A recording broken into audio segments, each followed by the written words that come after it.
إن الحمد لله نحمده ونستعينه ونستغفره ونعوذ بالله من شرور أنفسنا ومن سيئات أعمالنا من يهده الله فلا مضل له ومن يضلل فلا هادي له وأشهد أن لا إله إلا الله وحده لا شريك له وأشهد أن محمدا عبده ورسوله قال الله تعالى في كتابه الكريم يا أيها الذين آمنوا اتقوا الله حق تقاته ولا تموتن إلا وأنتم مسلمون أما بعد.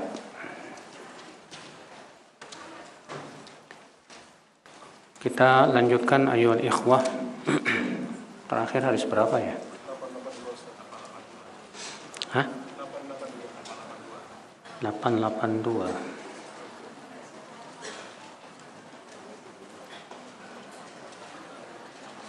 Sekarang 883 ya? Oh ya. Hadis 882. Nabi sallallahu alaihi wasallam bersabda, "Arba'u raka'atin qabla adh-dhuhri ya'dilna bi shalatis sahar." 4 rakaat sebelum zuhur sama pahalanya dengan sholat di waktu sahar. Apa itu? Itu di akhir malam. Di sini menunjukkan saudaraku seiman, keutamaan sholat di akhir malam. Ya, keutamaan sholat di akhir malam.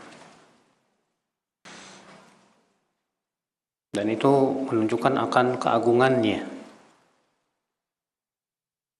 Makanya Allah Subhanahu wa taala ya memuji orang-orang yang di waktu sahar mereka memohon ampunan kepadanya.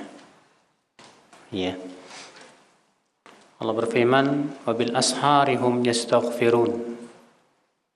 Dan di waktu sahar, itu di akhir malam, mereka beristighfar. Dan Rasulullah SAW kebiasaan beliau salat witir di akhir malam sampai meninggal dunia. Ya. Di sini menunjukkan juga yaitu keutamaan 4 rakaat sebelum salat zuhur. Ya, keutamaan 4 rakaat sebelum salat zuhur. Ya.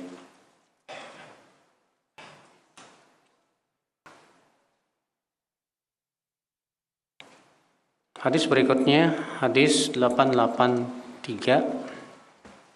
Hadis yang dikeluarkan Muslim dari Abu Malik Al-Asy'ari. Bahwa Nabi sallallahu alaihi wasallam bersabda, "Arba'un fi ummati min amril jahiliyah la yatrukuhunna al-fakhru fil ahsabi wat ta'nu fil ansabi wal istisqa'u bin nujumi wan niyahah." Ada 4 perkara pada umatku yang termasuk perkara jahiliyah dan mereka tidak meninggalkannya. Apa itu? Yang pertama, al-fakhru fil ahsab, berbangga dengan hasab. Hasab itu yaitu keturunan ya, maksudnya bangsawan. Kalau dia darah biru misalnya, padahal darah semuanya merah, Pak. Wa ta'nu fil ansab, mencela nasab, menganggap dia kastanya rendah, tidak punya nasab yang mulia misalnya. Wal istisqa bin nujum, meminta hujan dengan bintang. Artinya meyakini bahwa bintang berpengaruh terhadap turunnya hujan. Wan niyahah, dan niyahah itu meratap. Hadis ini menunjukkan akhwal Islam, saudaraku seiman, tercelaknya perkara-perkara jahiliyah. Kewajiban seorang muslim adalah meninggalkan semua perangai jahiliyah. Ya, setiap muslim wajib mempelajari, Pak, apa saja hal-hal yang sifatnya itu perangai jahiliyah, Pak. Supaya apa? Supaya kita tidak jatuh kepada perangai jahiliyah. Karena perangai jahiliyah itu termasuk dosa. Ya.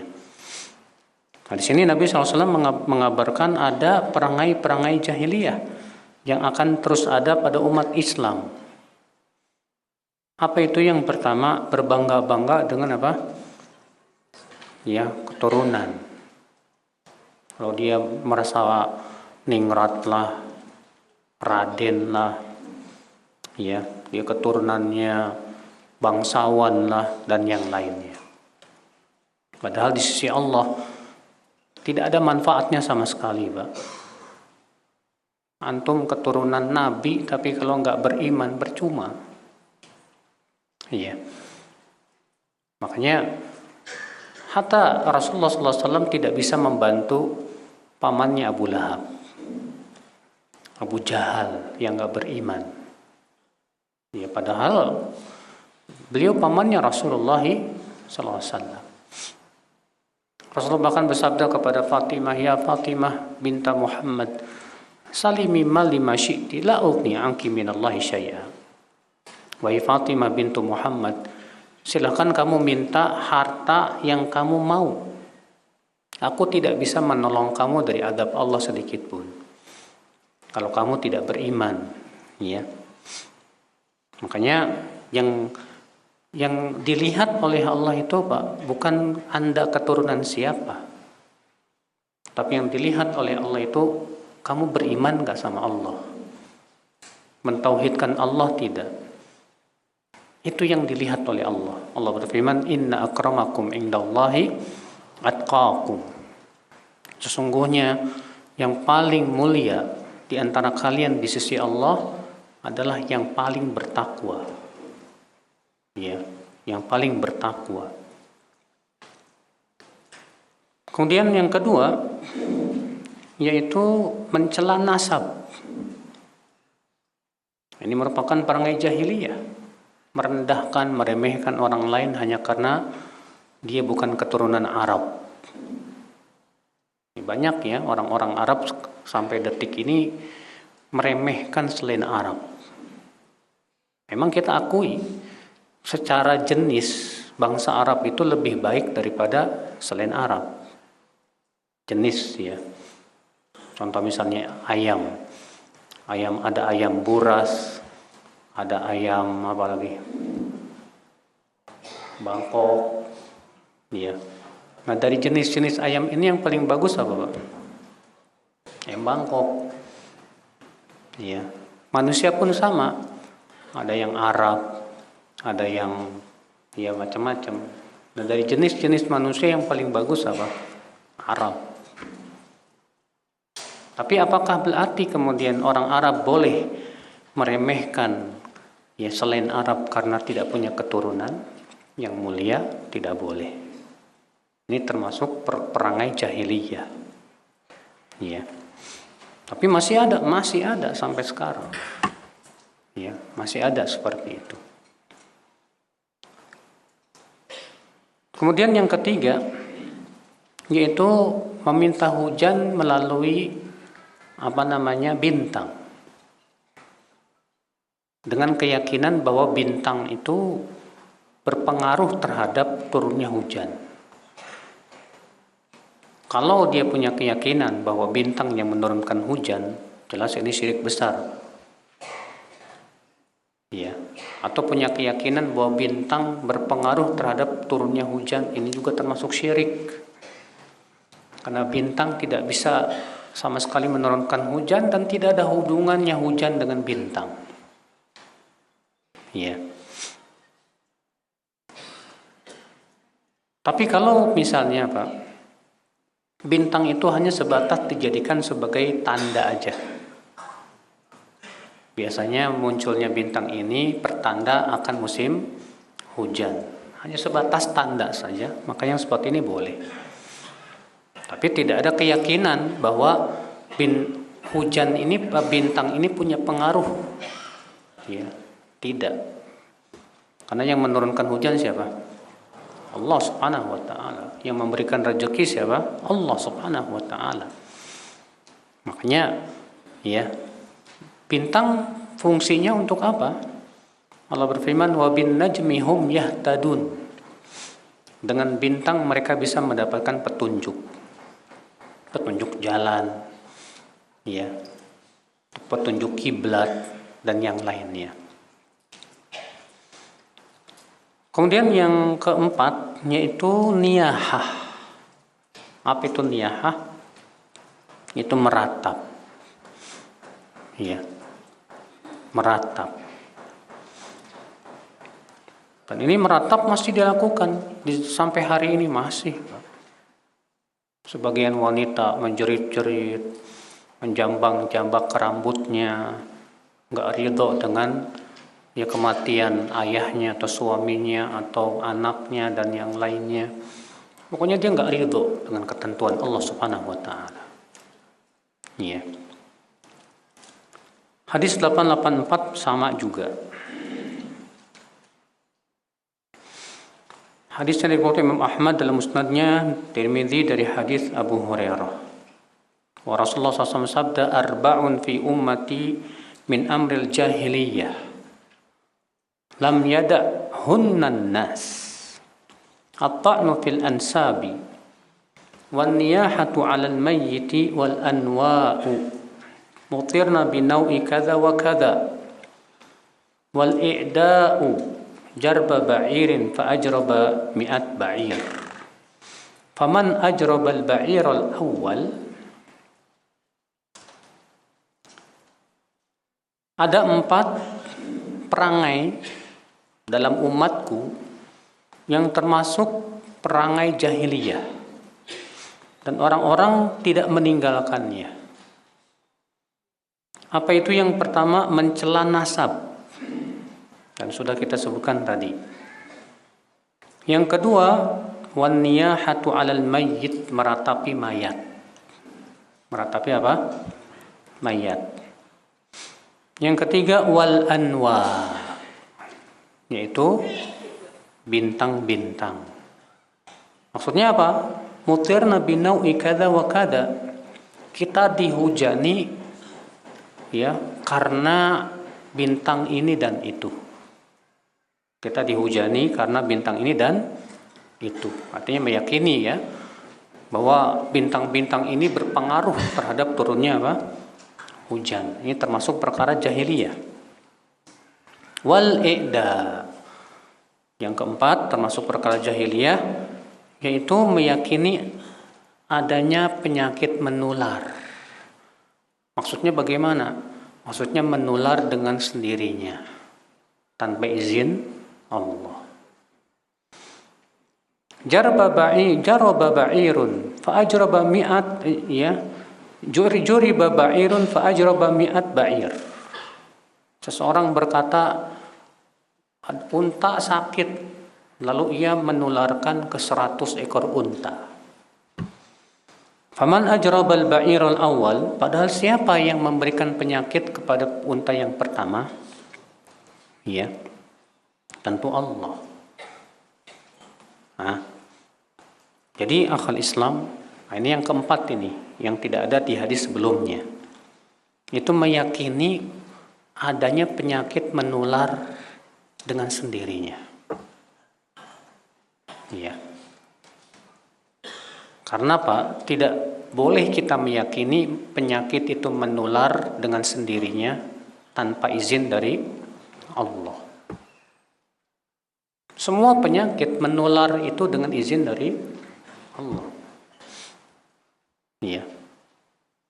Makanya kalau antum bergaul sama teman yang, misalnya antum bergaul sama teman yang kena COVID, ya, COVID, ya. Terus gara-gara antum bergaul sama dia, antum kena COVID. Boleh nggak antum bilang begini, saya ketularan dia? gara-gara dia saya kena penyakit. Nggak boleh. Ini ucapan yang tidak boleh. Iya. Tapi kita katakan ini penyakit sudah takdir Allah untuk saya. Karena ternyata teman antum yang sama bergaul dengan dia nggak kenapa-napa, Pak. Ya, saya lihat sendiri ada teman ikhwan kita yang meninggal kena COVID kemarin tuh. Ya, waktu dia kena COVID, ada beberapa teman yang mendatangi dia menjenguk. Yang satu kena, yang satu enggak. Sehat. Ya, makanya tidak boleh kita katakan bahwa saya sakit gara-gara dia. Enggak, Allah yang ngasih ente. Penyakit semua dari siapa? Dari Allah Subhanahu wa ta'ala. Kalau Allah tidak izinkan, tidak mungkin terjadi. Ya, makanya ada dua hadis, Pak. Hadis yang pertama menyuruh kita lari dari penyakit yang menular. Kata Rasulullah SAW, firra minal juzam firaraka minal asad. Larilah kamu dari penyakit juzam. Juzam itu penyakit kayak kusta gitu ya. Seperti kamu lari dari penyakit dari singa. Tapi dalam hadis yang lain Rasulullah mengatakan la adwa. Tidak ada penyakit menular. Sehingga para ulama berbeda pendapat bagaimana mengkompromikan dua hadis ini. Pendapat yang paling kuat yang disebutkan oleh Al-Hafidz Ibnu Hajar, kata beliau bahwa tidak ada penyakit yang menular tanpa izin Allah. Dan tidak boleh kita meyakini wah saya sakit ini gara-gara ketularan si fulan, nggak boleh. Adapun perintah untuk kita lari dari orang yang pernah penyakit juzam itu supaya kita tidak meyakini bahwa penyakit kita itu gara-gara dia. Ya. Supaya kita tidak meyakini bahwa penyakit itu gara-gara apa? Gara-gara dia. Padahal sekali lagi, Pak, yang memberikan penyakit pertama kali siapa? Allah. Makanya Rasulullah sabda dalam hadis ini, "Faman ajrabal ba'iral awwal." Siapa yang memberikan penyakit ke unta yang pertama? Allah. Berarti ke unta yang kedua pun Allah.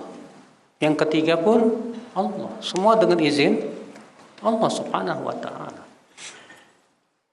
Ya, maka di sini Pak, harus kita pahami tidak boleh meyakini adanya penyakit yang menular sendiri tanpa izin Allah.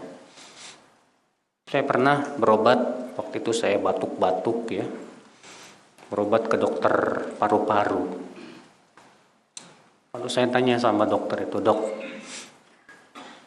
dokter pernah punya pasien yang parah nggak TBC-nya, dok? Oh, sering. Iya. Waktu itu belum ada pandemi COVID, Pak. Belum ada COVID. Ya. Iya, pernah saya itu. Bahkan sampai paru-parunya bolong katanya. Dokter waktu itu ngobatin dia nggak pakai masker, nggak pakai apa? Enggak, saya sih tawakal aja sama Allah.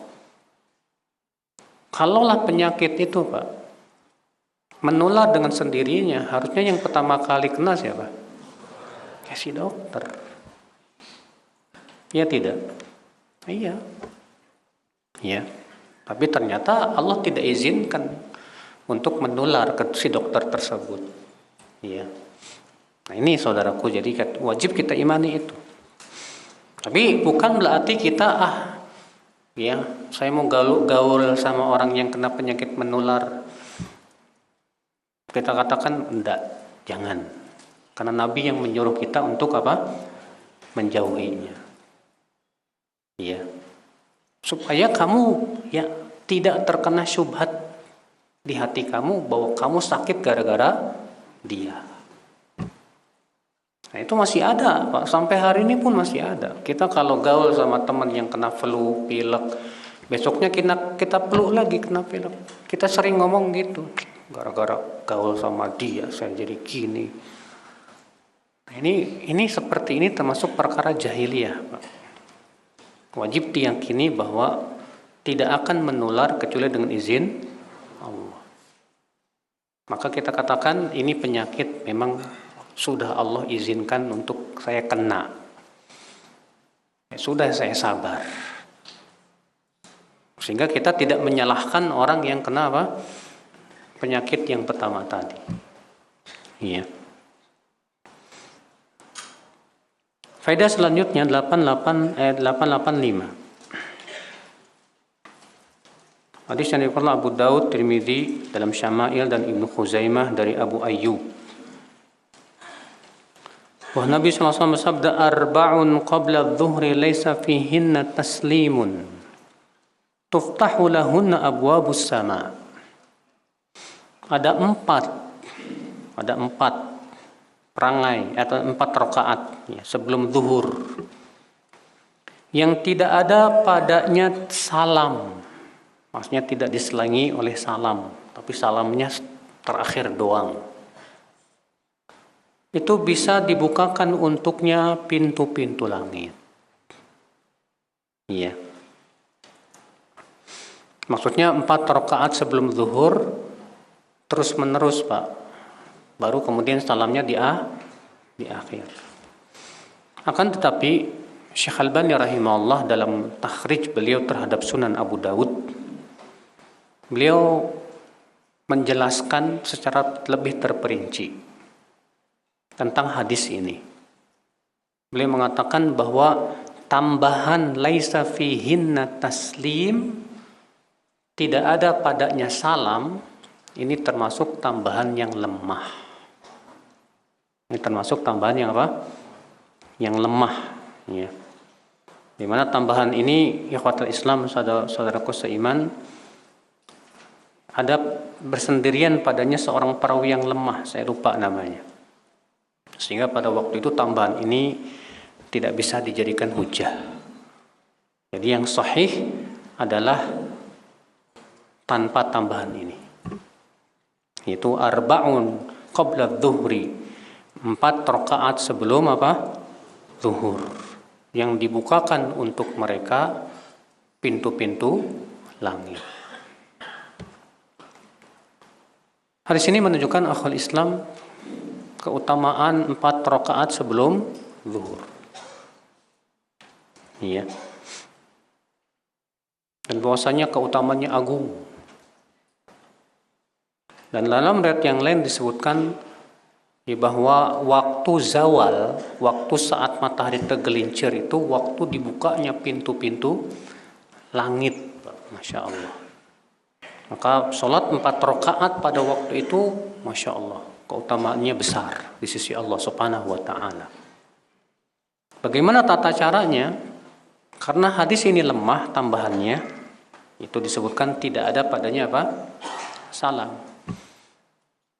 Maka para ulama mengatakan yang paling utama adalah sholat 4 rakaat ini 2 rakaat salam, 2 rakaat salam. Namun kalau kita melakukan sekali-kali dengan 4 rakaat sekaligus, sekali salam di akhirnya boleh. Iya. Karena Nabi SAW pernah dalam hadis Ali bin Abi Thalib sholat sebelum asar 4 rakaat dengan salam di akhirnya saja. Iya. Tapi itu sekali-kali, Pak, bukan kebiasaan. Kebiasaannya Nabi SAW itu sholatnya 2 rakaat salam, 2 rakaat salam. Iya. Hadis 886. Hadis yang dikeluarkan Imam Malik, Imam Ahmad dalam musnadnya, imam yang 4, siapa itu? Itu Abu Daud, Tirmidzi, Nasa'i dan Ibnu Majah. Ibnu Hibban, Al-Hakim dan Baihaqi dari hadis Al-Bara. Wa Nabi SAW bersabda, arba'un la yajzina fil adahi, al-awra al-bayyin awaruha, wal maridatul bayyinu maraduha wal arja'ul bayyinu dhal'uha wal ajfa'ul lati la tunqi. Ada 4 binatang atau ada 4 penyakit ya, yang membuat hewan sembelihan udhiyah itu tidak sah.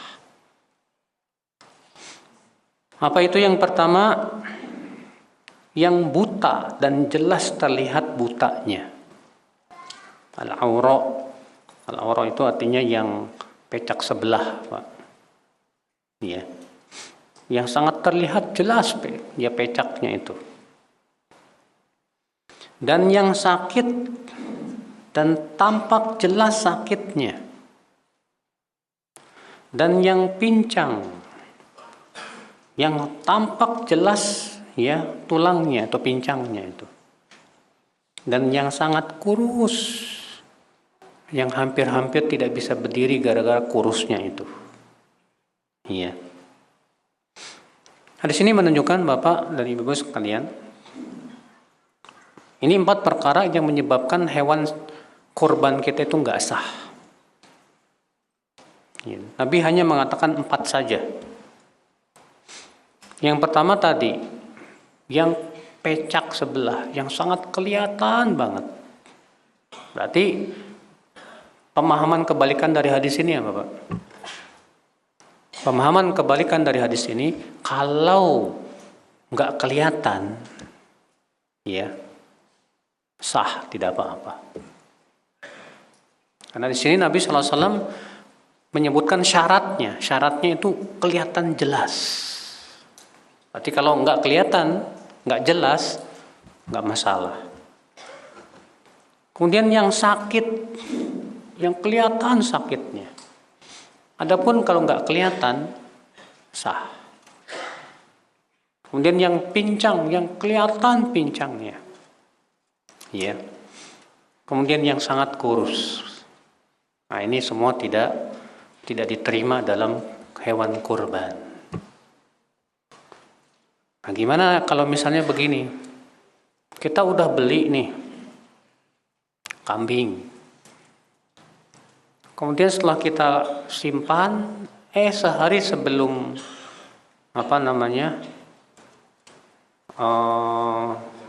hari raya ya, berantem, tawuran. Akhirnya apa? Jadi pincang. Kata para ulama, maka dilihat. Kalau itu akibat keteledoran kita, di mana kita tidak menjaga supaya jangan sampai berantem, dibiarin aja begitu, maka tidak sah. Kenapa? Karena itu akibat keteledoran kita. Tapi kalau kita sudah berusaha untuk supaya tidak ya dijauhkan dengan pejantan yang lain gitu kan, diikat baik-baik, qadarullah lepas atau gimana, berantem, maka Allah berkata, 'alal muhsinina min sabil. Orang yang sudah berbuat ihsan tidak ada jalan untuk disalahkan. Maka yang kayak ginian enggak masalah, tetap sah. Iya. Kalau memang kesalahannya bukan dari keteledoran dirinya. Iya. Nah, ini Bapak dan Ibu sekalian. Bagaimana kalau tanduknya patah? Pendapat yang paling kuat adalah sah. Karena tidak termasuk dalam 4 perkara ini. Ya. Hadis 887. Hadis yang diriwayatkan oleh Al-Hakim, Abu Nuaim dalam Alam Al-Hilyah, dan Baihaqi dalam Syu'abul Iman dari Sa'ad. Wa Nabi sallallahu alaihi wasallam sabda, arba'un minas sa'adah. Ada 4 perkara yang termasuk kebahagiaan. Artinya kalau antum punya 4 ini, antum bahagia. Maksudnya bahagia di sini Pak, di dunia. Ya. Yang pertama al-mar'atus salihah, istri yang salihah. Siapa sih istri yang salihah, Mas? Rasulullah menyebutkan istri yang salihah itu ya adalah istri yang kalau suaminya menyuruh dia menaatinya. Kalau suaminya memandangnya membuat suaminya senang. Ya, itu istri yang salihah yang menjaga kemaluannya, ya, yang berusaha untuk menjaga kehormatannya. Istri yang salihah, yang senantiasa qanaah, ya, istri yang salihah. Maka istri yang salihah ini kebahagiaan. Antum punya istri yang salihah, masya Allah. Ya. Yang kedua, wal maskanul wasi', rumah yang luas, nggak sempit. Ya. Maka rumah yang luas itu termasuk apa? Kebahagiaan. Ya. Wal jarus salih, yang ketiga apa? Tetangga yang saleh, masya Allah. Tetangga yang saleh yang tidak pernah mengganggu kita. Bahkan tetangga ini selalu berusaha untuk membantu kita saat kita kesusahan. Ya. Tetangga yang selalu berusaha berbuat baik sama tetangganya, masya Allah. Tetangga yang saleh. Yang keempat apa? Wal markabul hani, dan kendaraan yang nyaman. Kendaraan yang apa? Yang nyaman. Nah, kalau antum punya 4 ini, antum orang bahagia udah. Istrinya solehat, rumahnya luas, tetangganya soleh, kendaraannya nyaman. Ya, bukan mahal Pak, nyaman. Yang nggak mogok-mogokan, yang enak, ya, membawa kita kemanapun, nggak bikin pusing, nggak bikin deg-degan. Ya. Wa arba'un minisyiqa, dan 4 perkara yang termasuk kesengsaraan. Maksudnya kesengsaraan di dunia. Al-mar'atus su, istri yang jelek akhlaknya. Cerewet, enggak qanaah, ya. Enggak mau menaati perintah suami. Kalau suaminya pulang bau apek, ya, senangnya jelek-jelekin suaminya ke wanita lain, nggak tahu terima kasih. Nah, ini namanya istri yang apa? Jelek akhlak. Antum kalau istrinya akhlaknya jelek, puyeng antum. Udah capek di tempat kerja, pulang-pulang, waduh, neraka dah. Ya. Nah, ini akhi. Yang kedua, tetangga yang buruk. Tetangga tiap malam kerokean, kenceng-kenceng sampai jam 12 malam. Pusing gak tuh Pak? Akhirnya maunya ngajak berantem aja udah. Ya kesal. Yang ketiga, kendaraan yang buruk, mogok mulu di jalan. Ya. Dan yang ketiga, rumah yang sempit. Ya. Nah, ini Bapak, kalau kita dapat salah satunya sengsara, Pak. Susah kita. Makanya antum yang dikasih oleh Allah 4 perkara ya, istri yang solehat, rumahnya luas, tetangga yang soleh, ya, demikian pula apa? Kendaraan yang nyaman, bersyukur antum sama Allah. Sebagian orang tuh Pak, kurang syukurnya Pak. Kurang apa? Syukurnya. Di antara fenomena kurang syukur apa Pak? Cepat bosan. Cepat bosan sama apa? Kendaraannya. Ya. Cepat bosan sama istri. Ya. Cepat bosan sama rumah. Berkata Amr bin Al-As, la amallu thawbi ma wasi'ani, wala amallu zawjati ma ahsanat isyrati, wala amallu dabbati mimma hamalatni, innal malala min sayyi'il akhlaq. Kata Amr bin Al-As, aku tidak pernah bosan dari bajuku selama bajuku ini masih bisa aku pakai. Aku tidak pernah bosan dengan istriku selama dia baik sikapnya kepadaku. Aku juga tidak bosan dengan kendaraanku selama ia masih bisa membawaku. Cepat bosan itu termasuk akhlak yang buruk. Ya, Masya Allah. Ini antum sudah dikasih sama Allah istri yang solehat, alhamdulillah, bersyukur kepada Allah. Iya. Antum sudah dikasih sama Allah kendaraan yang nyaman, ini banyak diantara kita terkadang nggak bersyukur atas nikmat-nikmat yang Allah berikan kepada kita tersebut. Iya, padahal itu termasuk kata Rasulullah sa'adah, kebahagiaan di dunia. Iya. Hadis 888. Hadis yang dikeluarkan Tabrani dari Salman. Arba'un min amril ahya tajri lil amwat. Ada 4 amalan orang yang masih hidup, namun pahalanya mengalir ya setelah kematiannya, walaupun dia sudah jadi mayat.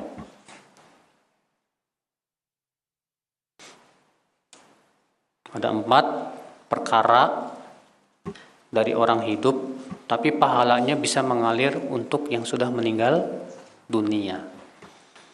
Siapa itu yang pertama? Rajulun taraka aqaban salihan yad'u lahu yanfa'uhu du'a'uhu. Seseorang yang meninggalkan keturunan yang soleh, anak-anak yang soleh, di mana anak yang soleh itu selalu mendoakannya, sehingga ia bermanfaat, doanya itu bermanfaat buat orang tuanya yang sudah meninggal. Masya Allah.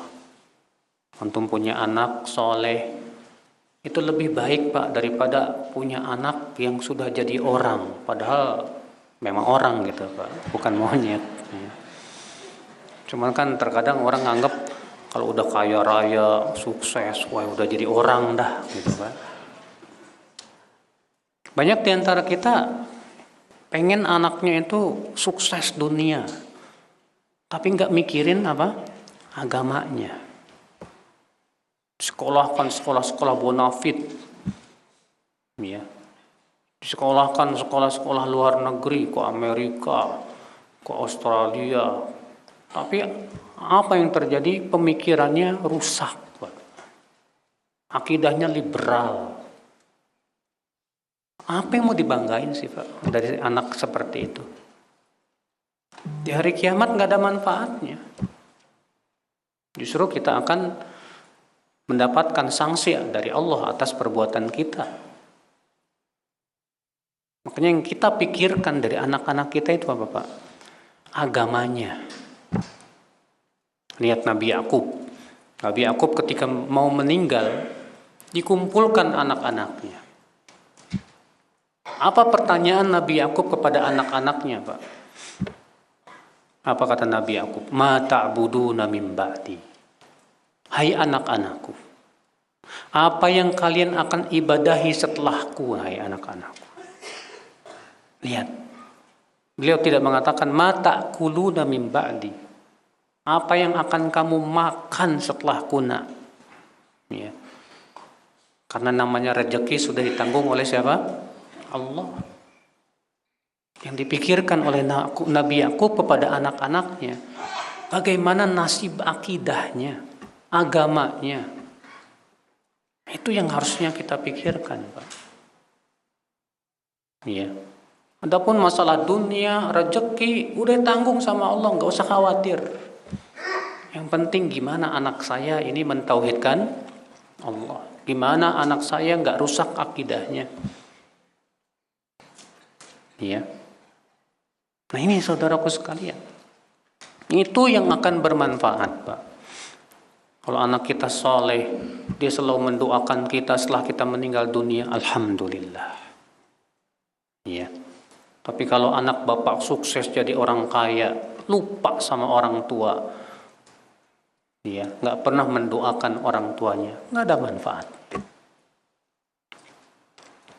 Ini yang pertama. Yang kedua, rajulun tasaddaqa bi sadaqatin jariyatin min ba'dihi lahu ajruha ma jarat ba'dahu. Dan seseorang yang bersedekah dengan sedekah jariyah setelahnya, maka pahalanya akan terus mengalir kepadanya. Sedekah jariyah itu apa sih, Mas? Sedekah jariyah itu kayak antum galikan sumur, lalu airnya diwakafkan. Selama itu sumurnya itu mengalir terus ya, banyak orang mengambil manfaat, selama itu pahalanya terus ngalir tuh Pak, Masya Allah. Atau antum tanam pohon berbuah, selama itu setiap kali berbuah diambil ya sama orang, atau sama pencuri, atau sama kampret, atau sama, pokoknya itu jadi hadiah, jadi pahala buat kita, Masya Allah. Iya. Nah, ini kita berusaha ya, gimana caranya supaya sedekah kita ini jariyah gitu Pak, pahalanya terus ngalir aja. Iya. Antum memberikan bantuan untuk pembangunan masjid, saya bantu deh semeter misalnya, cuma semeter ada, itu pahalanya ngalir terus selama masjid itu dipakai itu Pak. Atau antum misalnya belikan karpetnya buat masjid, itu ngalir terus Pak selama dipakai itu. Masya Allah. Yang ketiga, warajulun 'allama 'ilman fa'umila bihi min ba'dihi lahu mithlu ajri man 'amila bihi min ghairi an yanqusa min ajri man ya'malu bihi syai'un. Dan orang yang mengajarkan ilmu, lalu ilmu yang diajarkan itu diamalkan oleh orang-orang yang diajarkan tersebut, maka ia akan dapat pahala terus dari orang yang mengamalkannya, tanpa mengurangi pahala orang yang mengamalkan tersebut. Kita nyampaikan ilmu, lalu diamalkan, selama terus diamalin, pahala yang dapat, Masya Allah. Ada 100 orang yang ngamalin, dapat berapa? Masya Allah. Makanya pahala yang mengalirkan Rasulullah gede banget Pak. Bayangkan Rasulullah SAW mengajarkan ilmu kepada para sahabat, diamalkan oleh para sahabat. Para sahabat mengajarkan ilmu kepada para tabi'in, diamalkan oleh para tabi'in. Dan selama itu Rasulullah tetap dapat mengalir kepada Rasulullah Sallallahu Alaihi Wasallam. Masya Allah. Ini keistimewaannya orang yang mengajarkan ilmu, Pak. Iya. Namun juga hati-hati, jangan tertipu. Sebagian orang yang penting saya sudah ngajarin ilmu, tapi lupa ngamalin ilmu. Lupa untuk apa? Mengamalkan ilmu. Iya. Maka orang seperti ini kata Rasulullah SAW seperti apa? Kalfatilah, seperti lilin. Dia menerangi orang, tapi dirinya sendiri apa? Terbakar. Ya na'udzubillah. Taib hadis 889.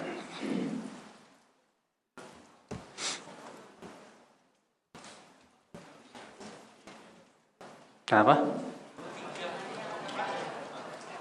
Udah 4 kan?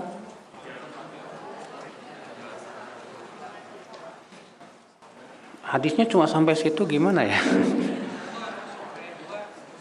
Yang pertama anak soleh, kedua sedekah jariyah, yang ketiga ilmu, yang keempat nggak disebutin dalam hadis ini Pak.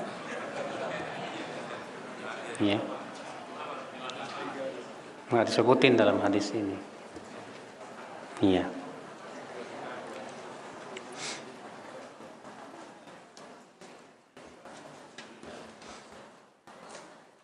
Iya. Kita masuk 889. Hadis yang dikeluarkan Bukhari dan Muslim dari Ibnu Umar.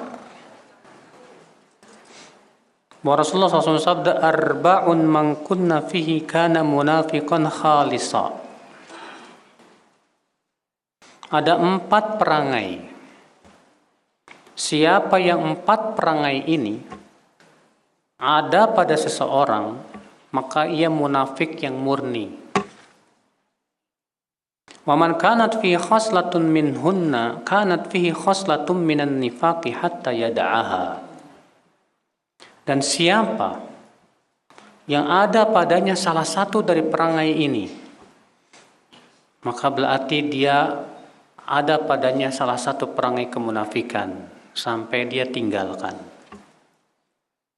Apa itu yang pertama? Idza tumina khan. Apabila diberikan amanah, khianat.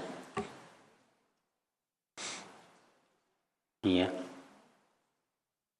Wa idza haddatsa kadzab. Apabila berbicara berdusta. Wa idza ahada ghadar. Apabila ia berjanji tidak menepati. Ya, suka membatalkan perjanjian. Wa idza khasama fajar. Dan kalau ia bertengkar, ia berbuat curang. Ini 4 perangai kemunafikan, Pak. Apa yang dimaksud dengan munafik di sini? Karena munafik atau nifak itu ada 2 macam. Macam yang pertama yaitu nifak akbar, nifak besar. Itu disebut dengan nifak i'tiqadi.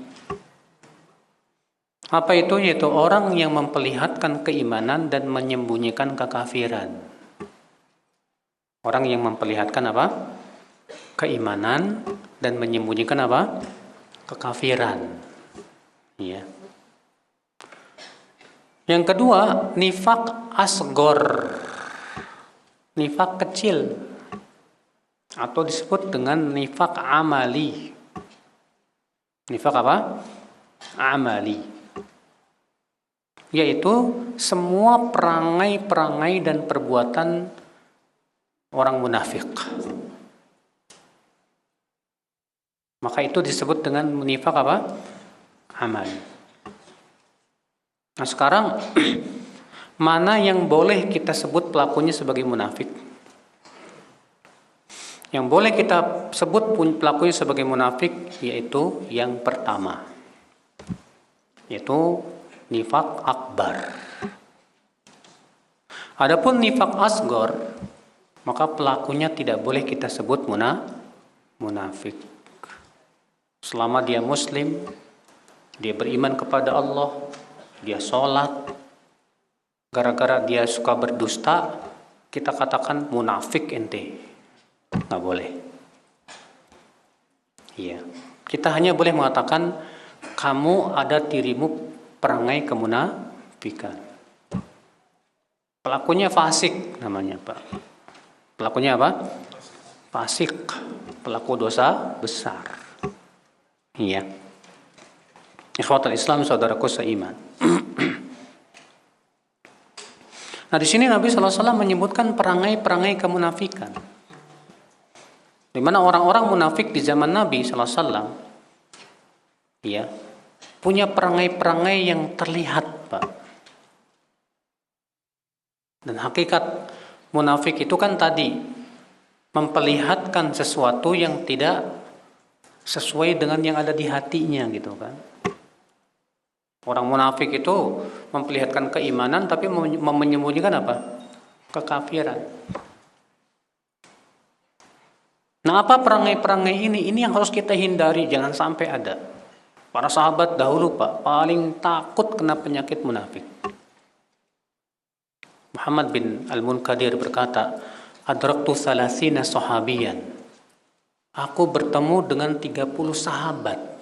Kulluhum yakhafuna an-nifaq ala anfusihim. Semua mereka khawatir kena penyakit nifak pada diri mereka. Takut banget. Karena penyakit nifak ini bahaya, Pak. Ya. Kalau kita kena penyakit nifak, hati kita ini terhalang dari Allah Subhanahu wa taala. Berat kita berbuat berbagai macam ketaatan itu susah, Pak. Ya. Dan perangai kemunafikan banyak, Pak, bukan cuma 4. Nabi menyebutkan 4 ini bukan dalam rangka apa?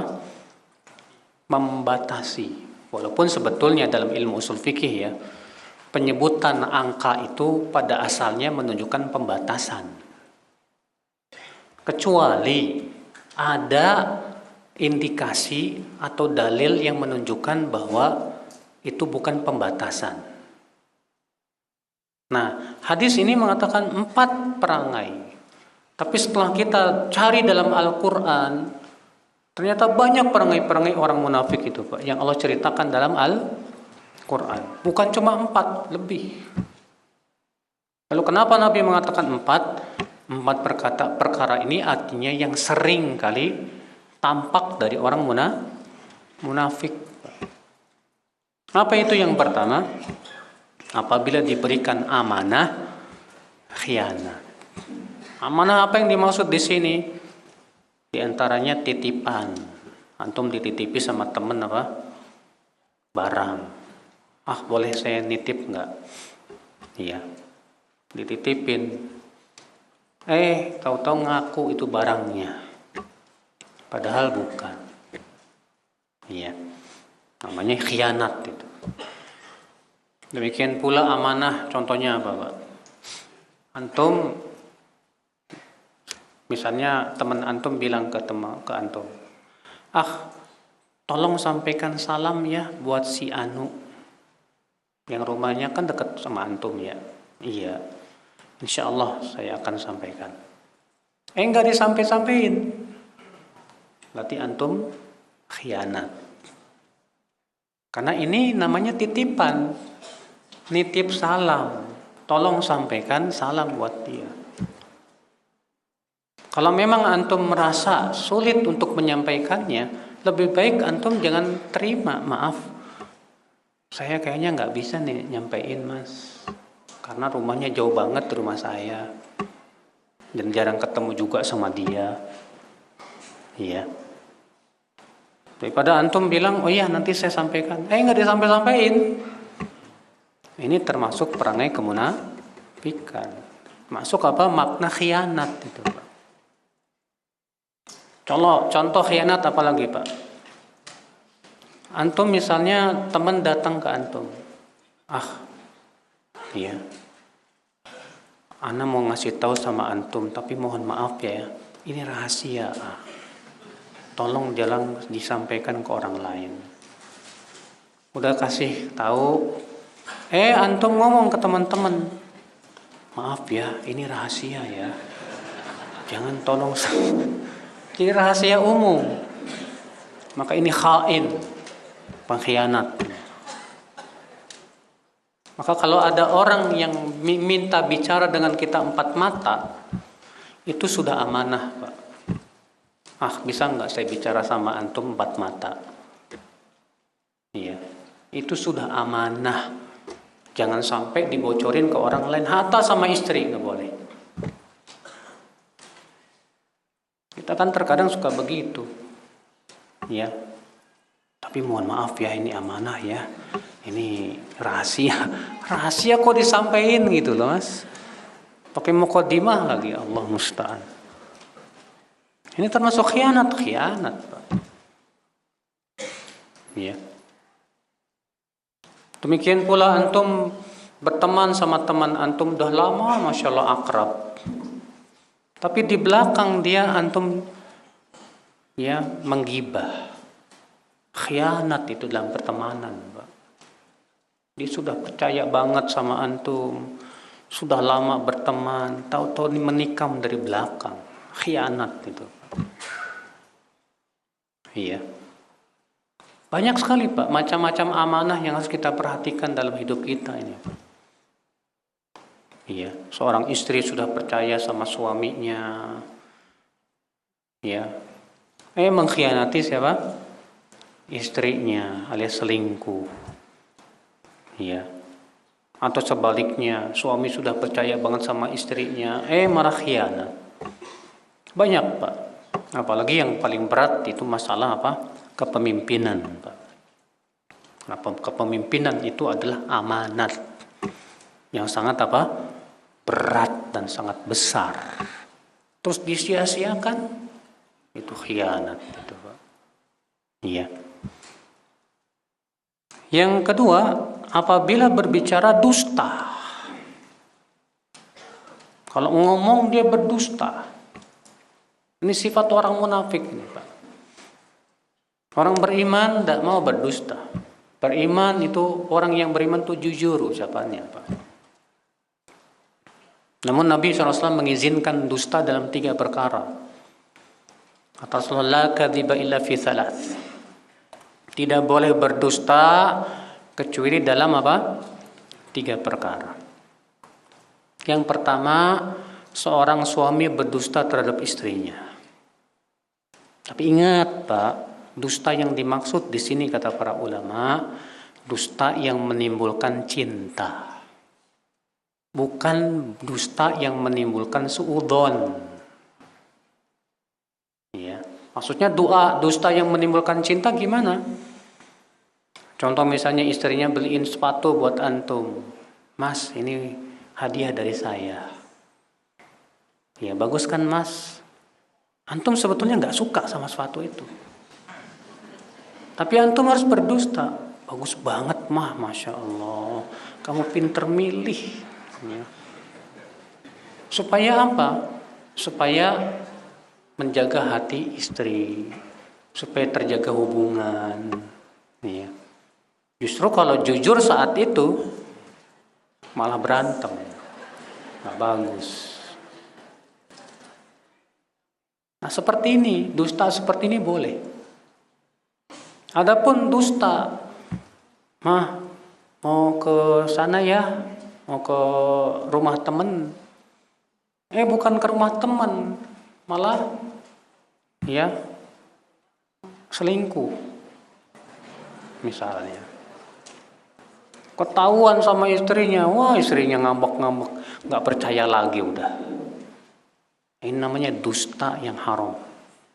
Walaupun sama istri, nah. Iya. Dan banyak, Pak, afwan, ikhwan yang kawin lagi itu sembunyi-sembunyi, akibatnya sering berdusta sama istri pertama. Mau kemana, Pak? Ke kantor. Iya. Ketahuan, kholas, kiamat. Iya. Datang ke saya, Ustaz, tolonglah Ustaz. Tolong apaan ente? Ente yang seneng, enak yang pusing. Kalau ente mau kawin lagi, ente harus siap dengan resiko dong. Jangan nyusahin para ustad. Ini orang yang kawin lagi malah nyusahin para ustad, Mas. Ya. Ya situ yang kawin lagi harus siap dong.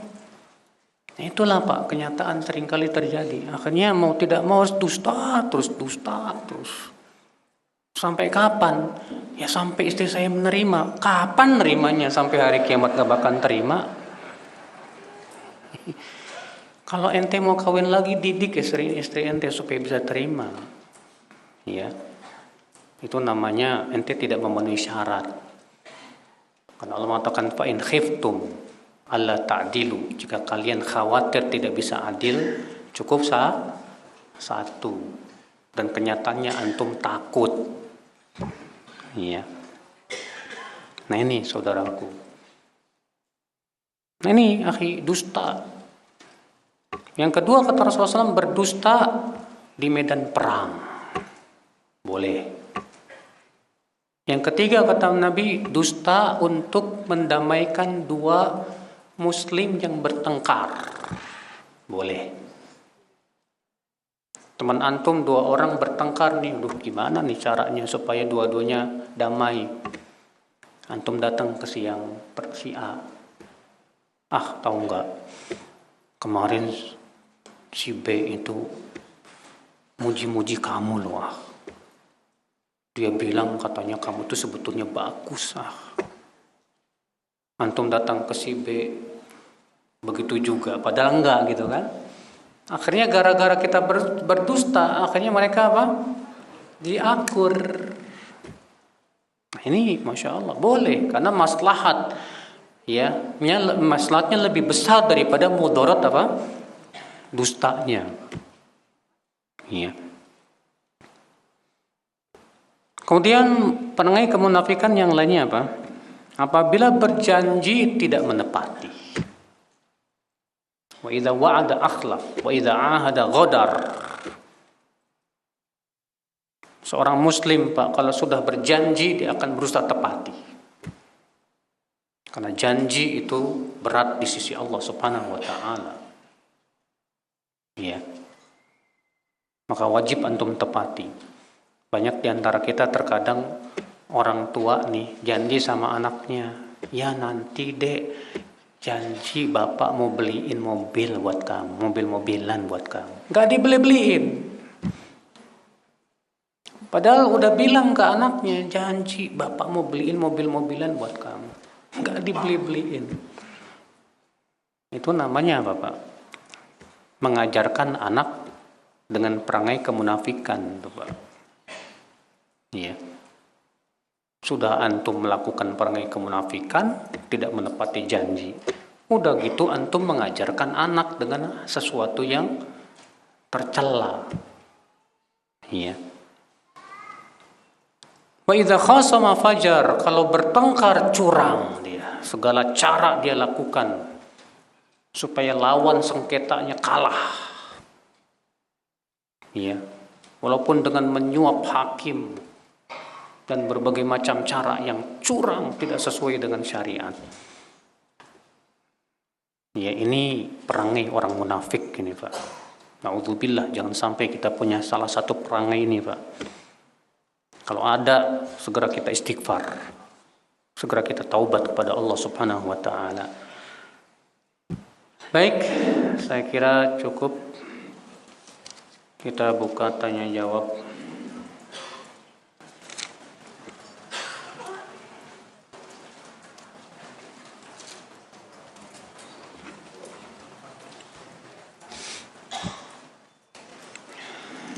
Mohon maaf, kembali saya ingatkan buat ibu-ibu, jangan ngobrol.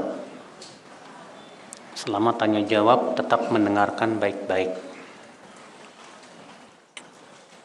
Apakah dalam Islam seorang muslim boleh mengembangbiakan kucing ras unggulan untuk dijual sebagai tambahan nafkah keluarga? Tentang hukum menjual kucing, terjadi perselisihan para ulama. Apakah boleh atau tidak? Pendapat yang paling kuat, tidak boleh. Kenapa? Karena Nabi SAW naha an bai'is sinnaur. Rasulullah SAW melarang menjual belikan apa? Melarang menjual sinaur, yaitu kucing. Ya. Hadis ini mutlak. Maka wajib dibawa kepada kemutlakannya. Tidak boleh diikat dengan sifat-sifat tertentu tanpa dalil. Maka dari itu tidak boleh, ya. Pendapat yang paling kuat tidak boleh.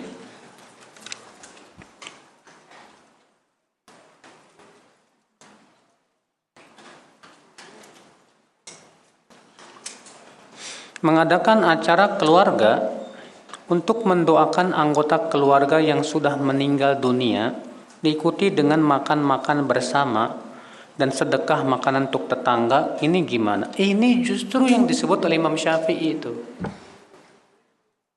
Ya. Yang disebut dengan maktam. Itu berkumpul di rumah kematian dan membuat makanan, makan di situ. Itu yang kata Imam Syafi'i, ya, aku mengharamkannya. Itu yang disebut oleh para ulama dalam mazhab seperti mazhab Syafi'iyah dalam kitab i'anatul talibin.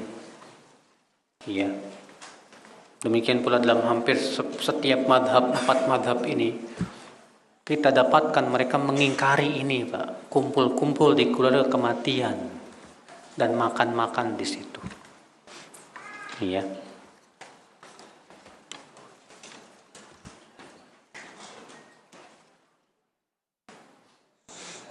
Berdoa dan berzikir di masjid pada setiap malam Jumat dengan menggunakan speaker sehingga terdengar hingga kemana-mana. Ganggu orang, Mas. Mengganggu orang dengan baca Quran saja dilarang sama Nabi. Nabi SAW bersabda, waktu itu Nabi masuk masjid, didapati para sahabat masing-masing sedang sholat, dan masing-masing mengeraskan suaranya. Apa kata Rasulullah? Ala inna kullakum munajin rabbah fala yajhar ba'dukum ala ba'din biqira'atih. Ketahuilah, sesungguhnya sekalian ini masing-masing sedang bermunajat kepada Allah. Maka janganlah sebagian kalian mengeraskan bacaannya mengganggu yang lain. Bayangkan, Pak. Hatta dengan bacaan Quran kita tidak boleh ganggu orang lain. Iya. Cuma masalahnya di masyarakat kita ini, Pak, kalau diingkari kita malah dituduh Wahabi, Pak.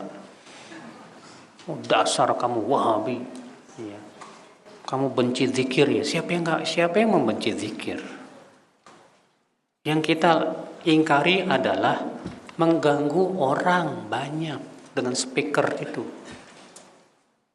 Iya. Emang adzan gak ganggu? Emang adzan harus untuk ngingetin orang apa? Sholat. Udah gitu mengkhususkan malam Jumat dengan zikir tertentu, mana dalilnya? Gak ada dalilnya. Iya. Demikian pula tadarus di masjid oleh ibu-ibu pengajian pakai speaker. Ini juga sama. Bahkan terkadang ibu-ibu pada nyanyi-nyanyi di speaker. Padahal ya, saya mendapatkan perkataan sebagian ulama yang mengatakan wanita yang bernyanyi itu berdosa, Pak. Dan mendengarkan suara wanita nyanyian itu termasuk dosa. Iya. Subhanallah. Ustaz, saya ditinggalin suami karena beda manhaj. Alasannya dia dari jamaah muslim. Alasannya gak kuat ikut aturan salaf. Dia bilang beda prinsip. Kalau saya mau sama suami, dia boleh bebas ikhtilat dan lain-lain. Tapi saya pilih pisah. Takut sakit lahir dan batin. Salah enggak ya Ustadz? Enggak salah, Bu. Pilihan ibu sudah tepat. Karena suami ibu ini ngajakin ke neraka. Iya. Ketika ibu berusaha untuk di atas sunnah, di atas manhaj salafus saleh, mengikuti para sahabat, para ulama, suaminya nggak mau, alasannya nggak kuat, ya, maunya yang sana boleh, sini boleh, ya subhanallah, ya sudah, ya, karena kan ibu, kita berumah tangga ini tujuannya mau kemana sih? Ya mau masuk surga dong. Nah kalau pasangan kita menyeru kepada api neraka, ngapain kita harus pertahankan itu rumah tangga? Kalau dia tidak mau berubah, ya, maunya kemudian kepada perbuatan bid'ah, musik-musik, tarian-tarian, ya sebagaimana dikatakan di sini, ya. Ya, subhanallah.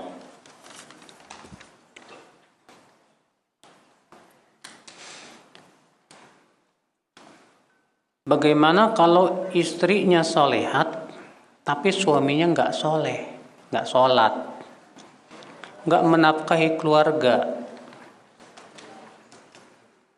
Ya, Bu, kalau suami nggak sholat, tinggalin aja lah, Bu.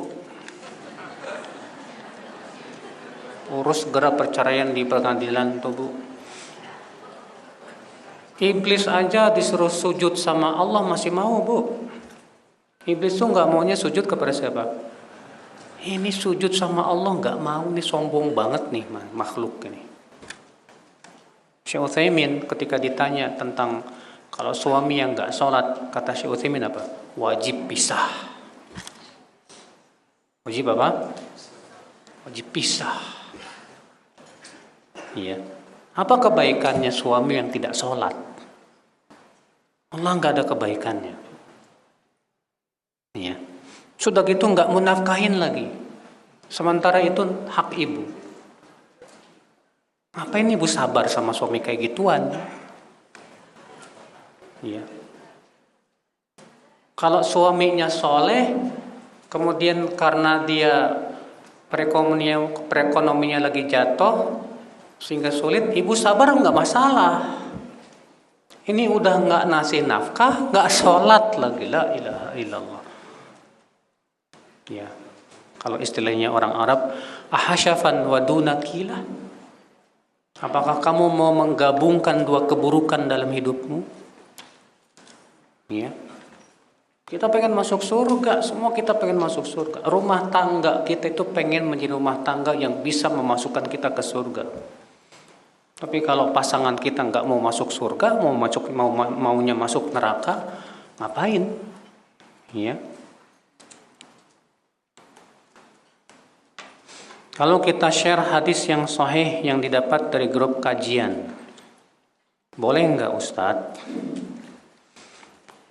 Pertama Ibu, ketika men-share hadis itu tidak cukup sebatas sahih atau tidaknya. Kalau memang sahih, alhamdulillah. Tapi kan hadis itu butuh penjelasan supaya tidak disalahpahami oleh orang. Ya, kecuali kalau memang hadisnya sudah sangat jelas maknanya.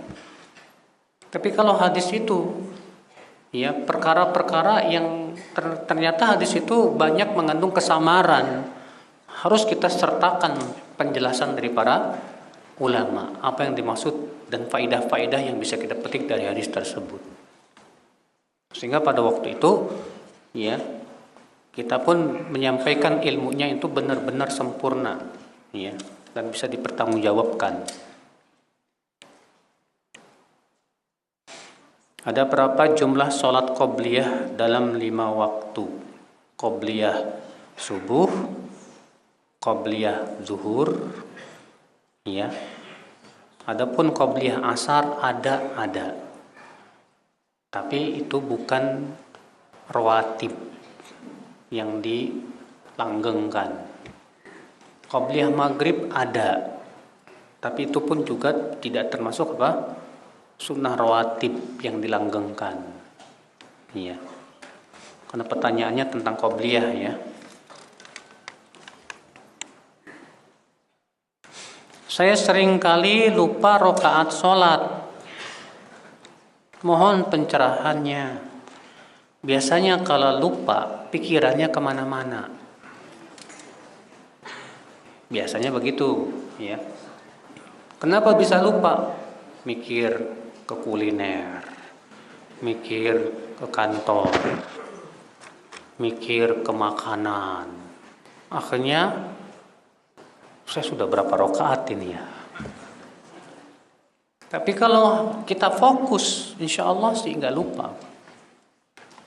Iya. Ada nggak doanya biar nggak lupa ya Ustadz?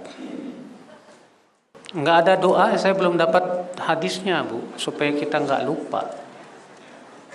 Karena pertama, lupa itu termasuk nikmat. Rasulullah SAW aja dikasih sama Allah apa? Lupa. Pernah Nabi SAW sholat zuhur atau asar hanya 2 rakaat. Setelah selesai sholat, Nabi pun majulah dan berdiri di depan masjid. Lalu ada seorang sahabat bertanya, yang namanya disebut Dzuliyadain. Hai Rasulullah, sholat sudah dikurangi jumlahnya atau engkau lupa? Kata Rasulullah, tidak dikurangi dan tidak lupa.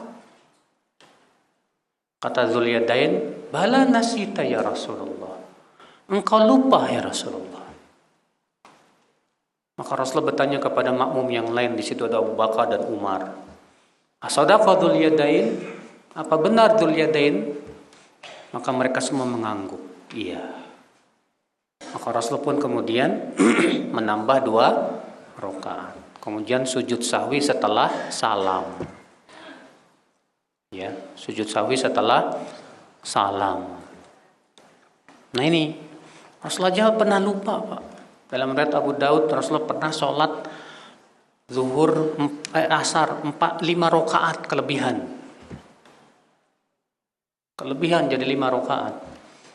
Diingatkan oleh para sahabat, maka Rasulullah langsung sujud sahwi 2 kali, lalu salam. Iya. Kata Rasulullah, innama ana bashar ansa kama tansaun. Aku ini hanyalah manusia biasa. Aku bisa lupa sebagaimana kalian bisa apa? Lupa. Karena lupa itu diantara salah satu hikmahnya nikmat, Pak. Kalau antum nggak dikasih lupa, itu kesalahan pasangan antum keinget-inget aja. Tapi ketika Allah berikan kepada antum lupa, dilupakan semua kesalahan. Enak jadinya, Pak. Ya. Kita lupakan semua ya kesalahan-kesalahan teman kita, jadi enak kita, Pak. Tapi kalau ingat terus nggak lupa-lupa, waduh gimana? Makanya ya saya belum dapat doanya, ya Allah jangan jadikan saya lupa. Waduh susah nih. Iya. Tapi kita berusaha untuk menjauhi sebab-sebab yang menyebabkan kita apa? Suka lupa. Di antaranya apa? Di antaranya tidak menjaga pandangan. Matanya jelalatan sana sini, suka ngeliatin aurat. Orang kayak gini biasanya, Pak, mudah lupa, Pak. Sebagai sanksi Allah buat dia. Iya.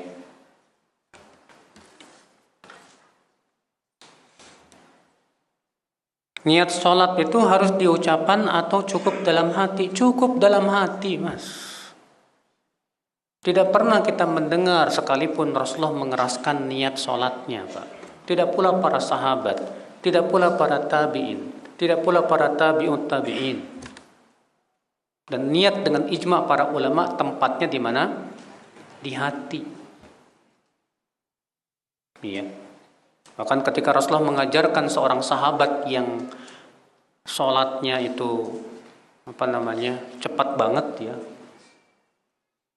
Apa kata dia? Kata Rasulullah bersabda kepada dia, "Idza qumta ila shalah, fatawadda, thumma istaqbilil qiblah, fakabbir."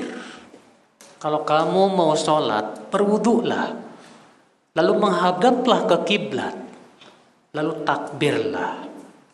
Rasulullah tidak mengatakan lalu ucapkan niat, nggak ada. Iya.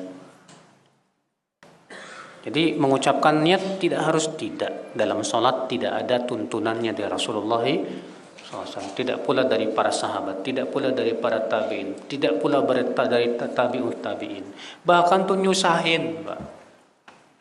Sampai saya pernah ketemu sama orang tua gak berani sholat tawaf.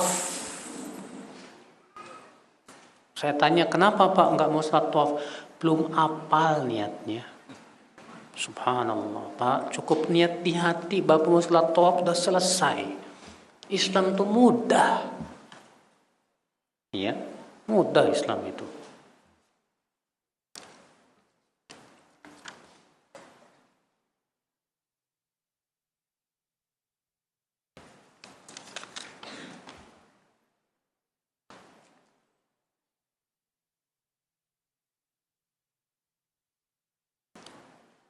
Saya jika hadir di acara tahlilan adik ipar, sebenarnya saya hatinya mengingkari Ustaz.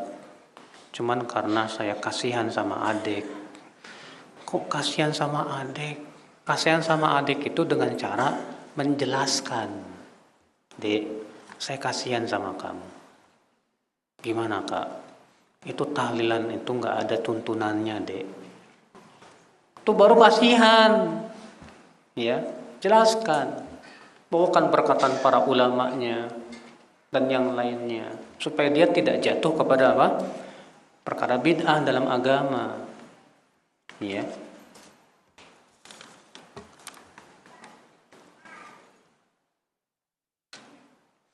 Bagaimana hukumnya mengajak suami ibadah sambil marah-marah? Lah,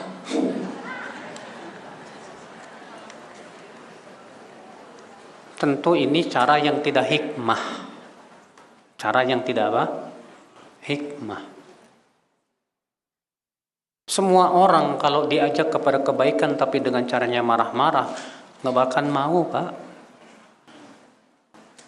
Kebaikan itu jangan dicampur dengan apa? Kebatilan. Kebaikan itu hendaknya disampaikan dengan kebaikan, dengan baik-baik, dengan cara yang sesuai syariat. Sampaikan baik-baik. Ya. Walaupun kemudian marah-marah, ya suami ikut marah, berantem. Ini tidak baik, ya. Bolehkah puasa terus-menerus ketika suami sedang dinas, Ustadz? Misalnya selama setelah haid sampai waktu mulai haid kembali, ya setelah selesai haid puasa tiap hari sampai, ini diingkari oleh Rasulullah dari para sahabat, Pak. Ya, Rasulullah SAW melarang puasa terus-menerus. Lalu para sahabat berkata, "Hai Rasulullah, tapi engkau puasa terus-menerus." Kata Rasulullah, "Aku beda dengan kalian. Ya, Allah memberi kepadaku makan dan minum tidak seperti kalian." Dilarang. Jadi kalau mau yang paling bagus sholat puasa Daud aja. Ya, puasa Daud aja. Nabi mengatakan tidak ada yang lebih utama dari puasa Daud. Sehari puasa, sehari enggak, sehari puasa, sehari enggak, sehari puasa, sehari enggak. Ya.